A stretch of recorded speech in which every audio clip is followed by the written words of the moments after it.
Assalamu alaykum aziz vatandaşlarım, yaxshimisizlar? Ben vatandaşlar Ablacan Leylaman, Amerika'dan sözlavatıman. Aziz vatandaşlarım, bugün 2020 yılı 11. ayının 18. günü çarşamba. Ben bugünkü seyerimni merhuma apam Leyla Hanım'ın bana küçük balavaklarımda sözlep berdiğen bundaq bir hikayesinden başlaşını doğru gördüm. Balam dep hikayesini başlaydı merhuma apam. Bir uzun seferge çıkan bir karavan, tögüllerge atkan mal-mülük, içimlik ve yemek içmeklerden ayrılıp kılıp, şu bayavan çöllikte bir qancha gün piyade menip, hiç qanday hali ve bir kadem menişmi macalı kalmay, çort amalsızlıktan topudan çıraylık taharet edip, özünün bu cinini Allah'a amanet kılıp, resmi ölümge teyya bulup kum üstüde sozulup yatkan vaxtıda, tuyuksuz kayaqtında bir tögünün qo'ng'iroq ovozi anılıptı. O kişi gözünü içip qarsa, yeniğe kelgan ikkinchi bir qarshi tarafdan kelayotgan karavan bu kişinin tüp-tüz qum üstüde yatqanligini ko'rib, "Qarindishim, bu qumning üstüde sozulup yetibsiz, bu kunning issig'ida bu halda yatsangiz o'lib qolasiz. Nima xijolatiniz var? Nima bo'ldi sizga?" deb so'rabdi. Men mal-mulk ortilgan tögemden ayrılıp qaldim. Yeydiğanim ve içidiğanim yok. Şunun için ben bir kadem menişkimi amalsız, bu Xudanın, Allah'ın bu amanet cinini Allah'a tapşıray dep taartını ilip kum üstüde ölümge teyyavup yattım dep cevap verdi. Bunu ağlagan ikkinchi bir karavan, "Kardeşim, o'rningizdan turing. Mende sizge belgidek yemeklik ve ussuzluk var. Lekin ben onu sizge berip koysam, men yolda qiynalib qilishim mümkün. Şunun için sizge mening eng yaxshi beradigan bir uchurim var.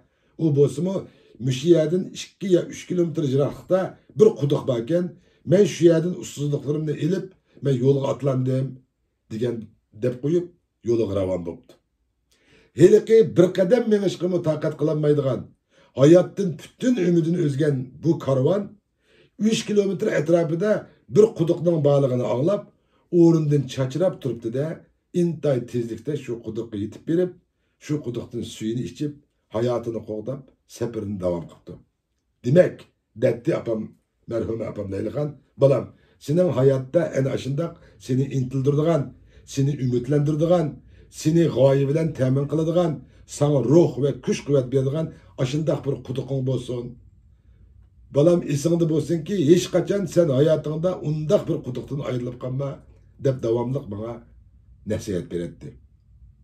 Aziz vatandaşlarım, mening bu hikoyani so'zlashga maqsadim, "Heliqi o'zini bir qadammi mang'anmayman" deb o'limga tayyor bo'lgan bir karvanning qandoqdir 3 kilometr atrofida bir yerda bir quduqning borligini anglab, o'rindan chachrab turib eshaga yetib berishiga sababchi bo'lgan bu quduqning naqadar zarurligini anglatmoqchiman. Unda bo'lsa, bizning millatimizning ahvoliga beg'ishlab boqaylik. Hozir bizning millatimizning ahvoli nadan nagacha? Ben bunu sizlerge demesem mi hemimizge ayan. Hazır düşman bizning milletimizning g'ururi bilan yetişmadıdı. Çünkü her qandaq bir millet g'ururi bilan yaşaydı. G'ururdan ayrılıp qalgan bir millet, o bir millet sifatida yo'qolib ketish ehtimoli var. Bu intayın bir xatarlik bir narsa. Şunun için biz bu milletimizning g'ururini yaşatmamız, milletimizning ishonchisini, ümidini ve g'oyasini yaşatmamız lazım. Onun için biz milletimizin bunundan keyin ilip berdiğen küreş ve inqilablarını biz akmaydigan, emelge aşmaydigan bir xil xiyali narsa deb qarab milletni biz tushkunlashtiramdik yoki aksincha biz milletimizning mustaqillik, hurlik, erkinlikdan iborat aşındaq bir quduqining yaqin bir yerda mavjud ekanligini anglatib, biz bu xalqimizni o'rnidan dast turg'izib, bu quduqqa, yani bu müstakillikka, hürlikka, azatlıkka yeteklendik.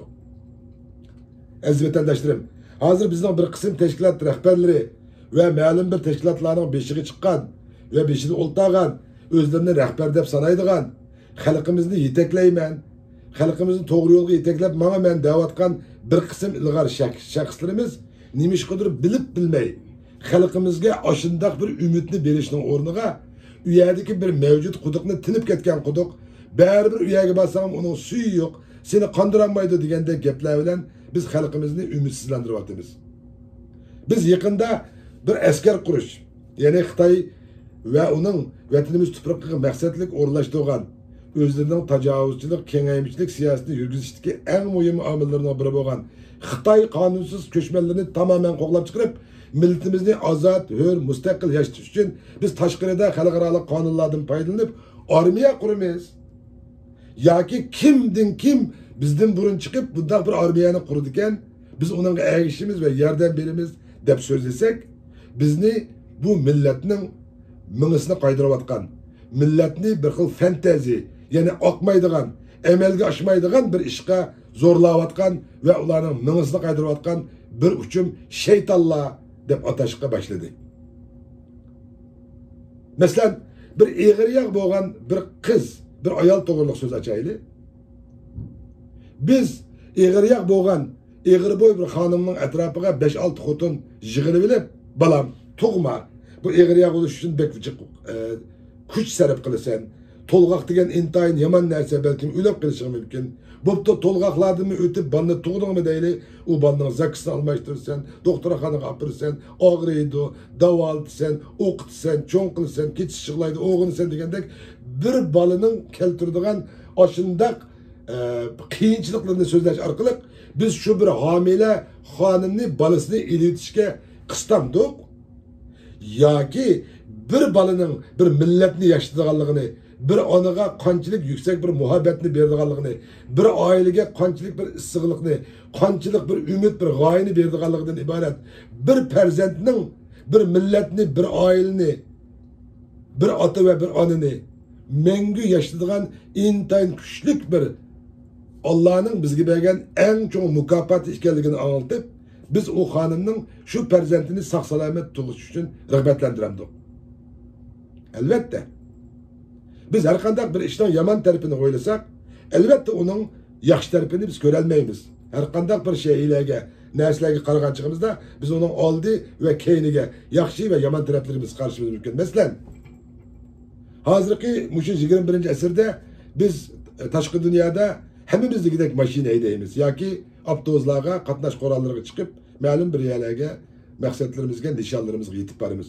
Unda bo'lsa, mushu Amerikaning o'zida ham yiliga qatnash vaqasida o'ladigan odamning soni 35 ming. Bütün dünya bo'yicha yiliga 1.500.000 odam qatnash vaqasida o'lib ketsa, 50 milliondan ortiq odam qatnash vaqasida majruh qoladi. Unda bo'lsa, qatnash vaqasi ana shunday kunda bo'lib turadigan, yiliga 1.500.000 odam o'ladigan intayin xatarlik bir ahvol ekan.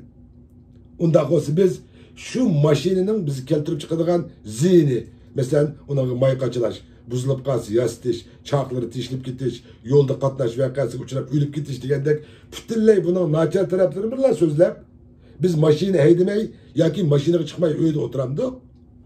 Yoki shu mashinaning bizni degan nishonimizni tez opirdiganligi, uning yomg'irda qolmaydigan, issiqda qolmaydigan, so'g'aqda qolmaydigan, ham tez mangadigan alayidliklerini nezarda tutup biz gündelik turmuşumuzda aşındak bir yılığı 1.500.000 adam ölüp 50 milyon adam eyipnak bulunduğunu bilip durup biz şu maşının bir kısım evzelliklerini nezarda tutup biz her günü şundak bir seferge tevekkül kılıvatandık.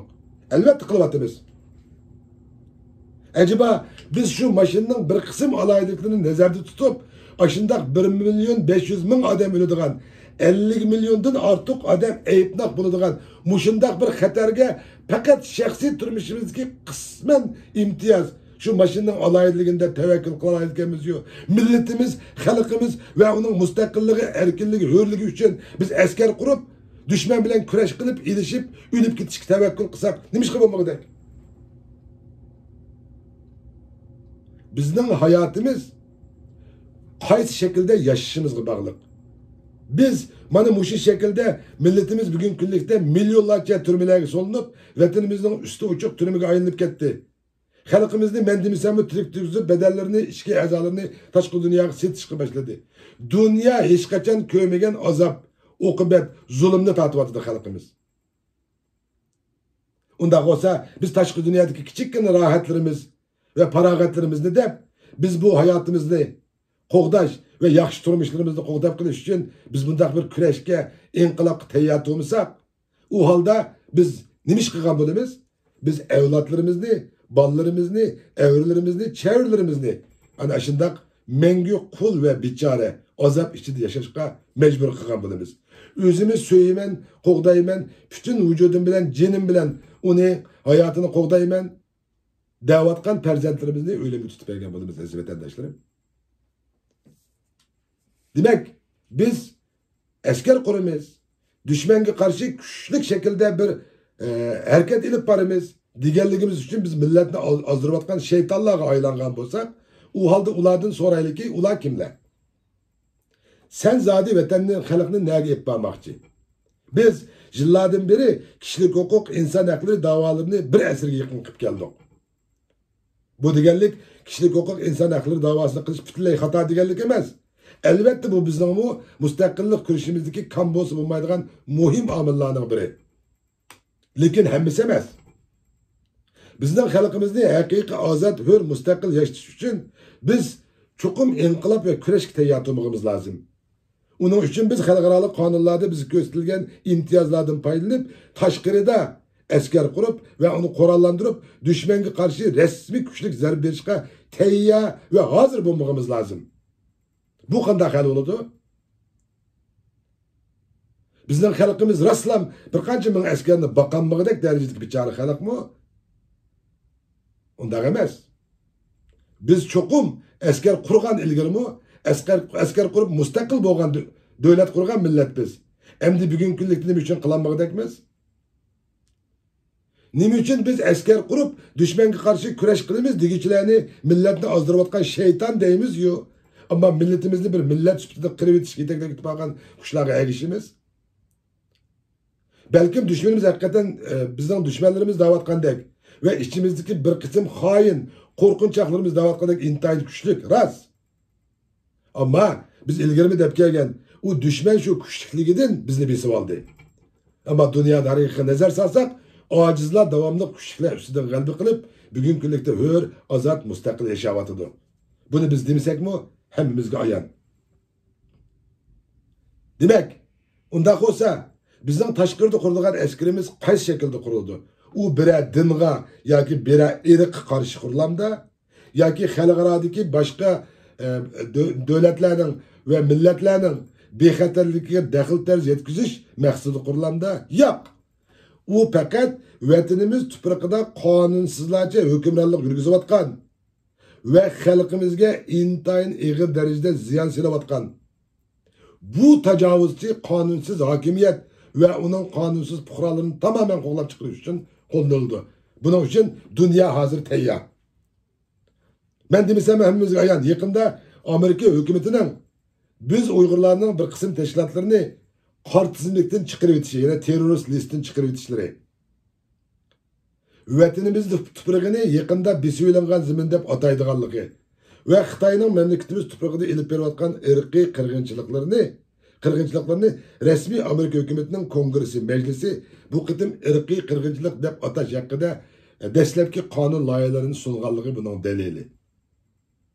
Endi Amerika boshliq Yevropa davlatlari biz uchun o'zining e'tiborli ballarining qinini to'kib bersinmi? Ular chiqib bizga kurash qilib vatanimizni epbersinmi? Hozirgi xalqaro vaziyat resmi Xitoyni butunlay parchalab yo'q qilib etmasa bo'lmaydiganligidan iborat bir haqiqatni to'liq tushundi. Uning uchun biz tayyor bo'lib, biz bu kurashga inqilob atlanganchig'imizda ondan bizga yordam beradigan kuchlar bizga erishidi va qo'lidan kelishicha yordamini beradi. Agar biz bu şekilde biz xalqimizni kurashga, inqilobga undash uyoqtirsin, aksincha ularning inqilobiy ro'yiga so'g'oq suv sepsak, biz abay degandek uning quduqini tindirib, uning hech bir bordigan va ishindigan hech qanday bir orzusini, umidini yo'q qilib etsak, shuning bilan bu millat g'alaba qilamda. Biz yuqorida deb o'tgandek, dunyoda kurash qilgan millat hech qachon yengilmaydi. Qo'lida to'mirning bir parchasi yo'q, sunuqi yo'q turib, özünün güçlük düşmanı bilen sülehi salah kılmak olan akmak milletlerle dünya yüzünden tamamen yok olup gidiyor. Eğer biz ve küreş ve inkılap kılıçtan başlatıp öyümüzü müküdüp yazsak, o halde biz intayın xatarlik bir ümitsizlikning qurboniga aylanamiz. Bizning qanchalik yuvosh bo'lishimiz dushmanni ta'sirlantirib, uni xijil qildigan, bizning kishilik huquq, inson haqlari, hozirgi Xitoyning vatanimiz tuprog'ida ilib atgan qirg'inchiliklarni butkul xalqaroga og'iltib, ularni numus qildirsak, u o'zligidan chiqib ketadigan u g'arib tajovuzchilarga o'xshamaydi. Bu intayın dinsiz, imansız, xudosiz, bu qo'lidan har balo keladigan bir millatning hokimiyati bu. Biz uning uchun uningdan kuchli shaklda taqobil qilmoqimiz lozim. Bu zimin bizning ziminimiz. Bizdan boshqa hech qanday bir kuch, hech qanday bir sinf, hech qanday bir guruh va hech qanday bir hokimiyatning hukmronlik qilishiga mutlaq ruxsat yo'q degan bu ideologiya aslida ching turib, bu millatimizni cho'qim mustaqil, hur yashash uchun tashmoqimiz lozim. Ama hozirgi yaqinqi vaziyatga nazar solsak, bizning odatdagi normal puhralarimiz emas, aksincha men mushu millatni to'g'ri yo'lga yetaklayman. Buning uchun ozodligi uchun, g'albisi uchun, buning hurligi uchun kurash qilaman va men bularni yetaklayman degan ba'zi bir tashkilotlarning rahbarlari o'tirg'i chiqib, bu millatning kurash inqilob g'oyasiga so'qoq so'z sifatida va uni mumkin emas deganga chiqarib, millatimizni kundan kunga xuddi Xitoy kommunist hokimiyatiga o'xshash ruhini sundirib, uni texmo mangu bichara qul yashashga majburlayotdi. Biz bu vatanning egisi bo'lish sifatimiz bilan dushmanimizga qarshi kurashga otlanmog'imiz lozim. Biz kurashda yengilish bo'lib turdi. Balki biz bu kurashda yengilib qilishimiz mumkin. Ammo shunday bir g'oyaga erishimiz ki biz millatimizni mangu kurash inqilob yo'ldan yanmaydigan bir inqilobiy g'urur bilan ta'minlaymiz. Bizning millatimiz baxtga qarshi bir asrga yaqin dushmanning monopolisi, assimilyatsiyasi ostida qolgan bo'lg'achqa, bu millatning xoinlari taraq qilib, qahramonlari vayron bo'lishga boshladi. Chunki bizning kurash qilib, inqilob qilib, hokimiyat ag'dirib tashlab, bizning kurash, inqilob uchun qurbon bergan qahramonlarimizning oila taboatlarini yo'qlash ve ularning balchaqillarga hurmatimizni bildirish, ularga gul taqdim qilish ve ularni qahramonlar oilasi deb beshimizga ko'taradigan bunday bir fursatlardan ayrilib qoldik. Shuning uchun bu millatimizning xoinlari, qo'rqinchoqlari mana bu shunday yuz tepib, bu millatning qahramonlari, bu millatning kurashchilari, bu millatning mustaqil jangchilari saviysiz, aqlsiz, jiroqni ko'rolmaydigan dub hamoqat bo'lib olinib qilyapti qarindoshlarim. Biz yuqorida deganimizdek bir millat faqat kurashli qiladigan u mangu yo'qolmaydi. Agar kurash qilishdan bosh tortib, o'zining kuchli dushmani bilan sulhi saloh qilishga o'ltagan ahmoq millatlarla dunyo yuzidan bir millat sifatida tamamen yo'qolib ketdi. Biz buni davomli ta'kidlab kelyapmiz.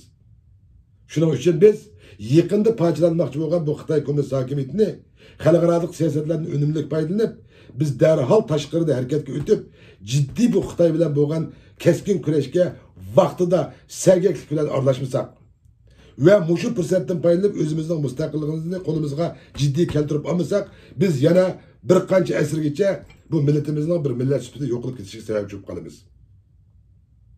Uning uchun biz ittifoqlashmog'imiz lozim.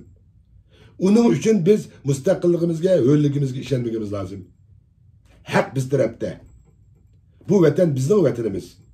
Bizning bir askarimiz Xitoyning 10,000 askariga teng keladi. Ba'zilar deydiki, askar qurish mumkin emas. Qanday qurulda tashqi dunyoda qanday askar quramiz? U mumkin emas deydi. Unda bo'lsa men sizlarga bir misol keltiray. O'zining dinida chivinga azob bermaydigan, bir jonliqni o'ltirishga unamaydigan Tibetlarcha. Bugungi kunlikda Hindistonda Tibetlarning askarlari rasmiy Hindiston muntazam askarlari bilan birlashib, Xitoyga qarshi bir qancha qitim kurash va inqilobga otlandi hammalarning xabari bor. Unda bo'lsa shu Hindiston hukumatiga o'xshash düşmanımız bir olgan, Tibet xalqini qo'g'day olgan Hindiston o'xshash davlatlar bizni qo'g'day emasmi? Bizning askarlarimiz u yerda berib, dushmanga qarshi kurash qilsak, ular ishtonliklarini taqib oladimi? Uning uchun biz bir partiya atrofiga yoki bir tashkilot atrofiga uyushib, mayli u qaysi tashkilot, qaysi partiya bo'lsin, biz yaqin kelgusida chuqur bu millatning armiyasini, ya'ni Uyg'ur mustaqillik armiyasini qurib chiqmoqimiz lozim. Asli bunday bir armiyani Bizning Sharqiy Turkiston sürgün hukumatı 2004-yil qurilgan. Hozirgacha bundaq bir armiyani qurib, bir yerga apirish kerakdi. Natijada nima bo'ldi? Natijada ular bir armiya qurish u yoqda tursin, o'zlari bir 10-20 adam yig'ilgan bir hukumatni ko'paytib 6-7 ga parchalab, bugungi kunlikda hamma odamning mazoq qiladigan temasiga aylanib qoldi. Dushmanimizni intayin xo'sh qildi. Dunyoda nada bir davlatninki bir qancha hukumati bo'lsin, dunyoda nada bunday bir tetiqsiz mantiqi bor. 6 yaga hukumat qurib, 6 prime minister, 6 rais saylab, hozir taraf-tarafdan chiqib ular o'zlari qilolmagan bu askar qurishdan iborat bundaq bir ulug'i bor ishni qilamiz deganlarni shayton millatni ozdiryotdi. Bu millat o'zining askarini beqishga tayyor emas degandek sapsatlar bilan bizni umidlantiradigan, bizni o'rnimizni turg'izib yugatadigan ashu quduqimizni yo'q chiqarib, uni tindirib o'tib bordi. Biz hozir düşmanimizga qarshi turishdan burun ishchimizdagi bu xildagi xoin, satqin, qo'rqinchoq bu xildagi odamlarga qarshi turmog'imiz lozim. Biz ishchimizni tozalamoqcha, millatimizning g'ururiga va uning kurash ideyasiga daxl tarz qiladigan, so'g'oq suv sepadigan, umidsizlantiradigan bundaq o'zimizning ichki dushmanlarimizga taqobil turmasak, biz tashqi dushmanga hech qachon taqobil tura olmaymiz. Biz özümüzden müstakilliğine işenmesek, biz hiç qandaq bir devlet ve hiç qandaq bir şahsını biz müstakilliğimizge işendiremeyimiz. Onun için biz ittifaklaşmamız lazım. Onun için biz hemkarlaşmamız lazım. Biz Uyguristan Cumhuriyeti ve Uyguristan Cumhuriyetler Partisi asker kuruşundan ibaret bundaq bir şuvarını oturup koyduk. O digenlik başkalar kılmayızlar. Fakat biz kılmayız. Ya ki ben kılmayı ablacan digenliğimiz emez. Kim kısın da bu milletin kurash, inqilab, bu g'ururini ko'taradigan bundaq bir harakatga o'ssin. Agar bizdan burun qilganlar bo'lsa, biz helim ekibimizdan aqsib turamiz, biz ularni qo'llaymiz. Bütün vücudumuz bilan ularni yendi turamiz. Demak, bizning da'volarimiz tashqi dunyoda kishilik huquq, inson haqlari da'vosini ipodik. Har holda yaxshi ipodik. Hem ip beryapmiz. Ama uning natijasi shu. Kişilik hukuk, insan hakları davasını xalqaraga anglatish orqali biz milletimizden günden günge gündelik turmuşunu yaxshiladik mı? Aksincha milyonlarca bugungi 21. asrda butkul dunyoni ko'zini ochib qartib qo'yib turib, xalqimizni hayvonlar o'rnida qilishdak shunday bir oqibatni keltirib chiqadikmi? Unda bo'lsa, demak, bu Xitoy hukumatiga va uning tajovuzchilariga kişilik hukuk, inson hakları davası oqmidi degan gap. Unda olsa biz inqilab kurashdan boshqa fallaydigan yo'limiz bormi? Biz rostillam bir askar qurib va uni beqib, uni taraqqiy qildirmaydigan bir hamoqat millatmi yoki biz unga tayyormi? Biz burunmi tayyor, hozirmi tayyor, bundan keyin tayyormiz. Onun için biz çokum müstakilligimizga, biz çokum hürligimizga, biz çokum şu zeminning haqiqiy qonunli xo'jayini ekanligimizga o'zimiz eng oldidan ishonishimiz va ondan boshqalarni ishontirishimiz shart. Shu chog'da biz xalqaro diplomatik usullardan foydalanib, bizga yordam qilgan va qilayotgan va qilmoqchi bo'layotgan davlatlarning imkon bor yordamiga bir amallarni qilib erishib, unga erishish uchun oldidan o'zimiz bir kuch bo'lib uyushib, ularni bizga yordam qilsa, çokum Xitoy qarshi bir harakat qildiganligimizga va qila oladiganligimizga ishontirishimiz kerak. Bizning ishlarimizning ma'masligi, ishlarimizning toki bir asrga yaqin bunchalar so'zlab ketib, hech qanday ishlarimizning amalga oshmaganligidan umidsizlanmaydi. Xuddi o'qiyaning jipini keyniga qancha qattiq tortib qo'yib bersa, shuncha uzun mangandek, balkim Alloh bizning jipimizni toki bugungi shunda qattiq tortib Şundaq bir qo'yib birdiki yaqinda biz shundaq uchimizki, biz uçup berib bu vatanimizni, xalqimizni haqiqiy hur, azod, mustaqil yashatamiz. Onun için biz o'zimizning mustaqilligimizga, biz o'zimizning bir büyük bir tarixda dunyoga davlatchilikni, qahramonlik dastonlarini anglatgan, intayin bir büyük Uyg'ur millatining avlodi ekanligimizni unutmasligimiz va uning ishonishimiz va boshqalarni ishontirishimiz kerak. Şunun için Allah'a Allah'ın güzel salamları olsun. Allah bundaki işlerimizde yar ve yardımcımız olsun. Köpçülük rahmet. Yaşasın büyük Uygur milletinin ittifaklığı. Yaşasın Uyguristan Cumhuriyeti. Yaşasın Uyg'uriston Cumhuriyetçilik Partisi. Ko'pchilikka rahmat.